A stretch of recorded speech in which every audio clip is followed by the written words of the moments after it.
கோலி talk Kollywood news. Duet பாட வெளிநாடு போகும் விக்ரம் சமந்தா. ஐ படத்தை அடுத்து விக்ரம் ஆக்ஷன் ரோல்ல நடிச்சிட்டு வரும் படம் 10 என்றதுக்குள்ள. இந்த படத்துல விக்ரமுக்குன்னு பில்டப் பாடலும் இருக்கு. அதோட ஒரு சண்டை காட்சியின் பின்னணியில பாடல் ஒலிக்க விக்ரம் எதிரிகளை துவம்சம் செய்யறது மாதிரி அதிரடியான சண்டை பாடலும் இந்த படத்துல இருக்கு. ஆரம்பத்துல சென்னையில படப்பிடிப்பு நடத்தின விஜய் மில்டன் இப்போ படத்தோட கதை நேபாளம் வரைக்கும் போறதுனால கிளைமேக்ஸ் காட்சிகளை நேபாளத்திலேயே ஒரு வார காலம் படமாக்கிட்டு திரும்பி இருக்காரு. இப்போ விக்ரம் சமந்தா நடிச்ச சில காதல் காட்சிகளும் அங்கு படமாக்கப்பட்டுச்சாம்.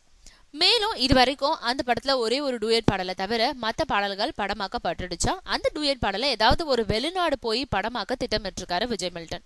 அதோட இந்த படத்துல சமந்தாவுக்கு சவாலான காட்சிகள்ல நடிக்கும் வாய்ப்பையும் கொடுத்திருக்கும் இயக்குனர்.